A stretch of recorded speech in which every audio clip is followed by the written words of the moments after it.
Hey guys, today we're going to talk about components of a body paragraph. So we're going to get ready to write our body paragraph. So I want to look at what all goes into a body paragraph and also just looking at an example of one.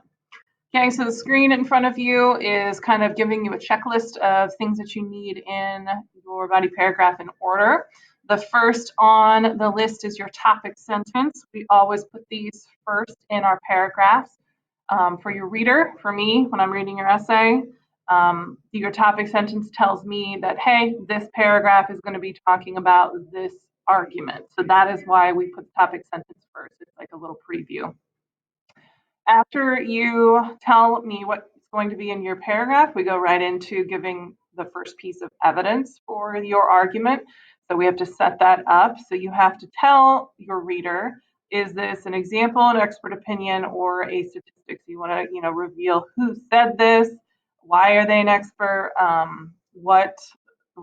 where did this statistic come from? Was it a study done? What was involved in the study?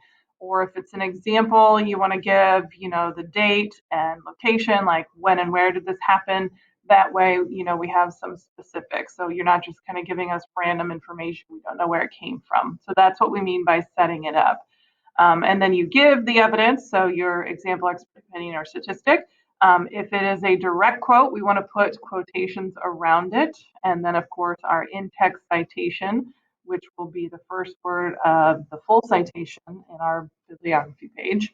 And if you would prefer to paraphrase the quote, maybe you just want to put it in your own words, then you wouldn't have to put the quotations around it, but you would still need the in-text citation because it's not your information. You didn't come up with it. You've still found it, so you need to give credit to the person who made it.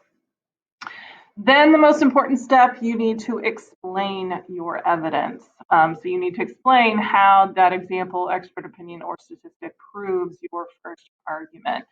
So all of those steps kind of, again, give the first piece of evidence. You're going to do steps 2, 3, and 4 a second time in each paragraph because it's a requirement that we have 2 pieces of evidence in each paragraph. So we have to set up each piece individually, we have to give it, and then we have to explain each piece individually and explain how those connect to our argument.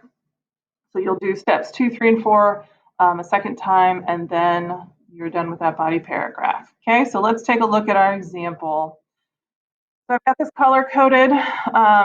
The yellow is, of course, the topic sentence. So this body paragraph 1, the topic sentence is one reason why orcas being held in captivity is a problem is due to the strain it has on their physical body. So that's a great first topic sentence. It lets me know that, hey, this entire paragraph is going to be talking about the physical strain captivity takes on orcas' health. Okay, so from there, I go right into the first piece of evidence. So this blue signifies that we're transitioning. I set up the evidence. I tell you where it came from. So according to a 2017 study in the Journal Archives of Oral Biology. Okay, so it tells you the date, year that study was done, and where you can find it, which is in a journal. So that's reputable. Then I give the evidence and I have quoted it word for word. So that's why you're seeing these little quotations around it. I didn't paraphrase this one. So it is a direct quote. 1/4 of all orcas in captivity in the US have severe tooth damage, and 70% have at least some damage to their teeth. And then I give my in-text citation. So again, my full citation on my bibliography page, I just have to look there and see what is the first word. If there's an author, it's usually their last name, but sometimes we don't have authors. But in this instance, it is. So it's Eden Hack. I put quotations around it, and most importantly, I put my period at the end of it. I wouldn't put it here before it because this is included in this entire sentence. So we want to make sure we put the period afterwards. Okay, so I have set up and given my evidence, but now most importantly, I'm going to explain what does this evidence have to do with orcas and their physical health. So these open cavities are susceptible to infection, and many whales have died from these infections. So here I'm directly pointing out that, hey, this evidence shows that they do get tooth damage only from being in captivity, and this can lead to their death, which means that it is definitely taking a toll on their physical health. All right. Then we transition into my second piece of evidence. So I say another way captivity negatively impacts workers' health is in their lifespans. Okay, so that kind of acts as a topic sentence or a transition into my second point. So I'm talking here about, the fact that orcas in captivity don't live as long, so that still is connected to their physical health. Then I set my evidence up. So my second blue highlighted line. So according to the National Ocean and Atmospheric Administration, that's telling you who said this or who found this information, so I know I can trust it.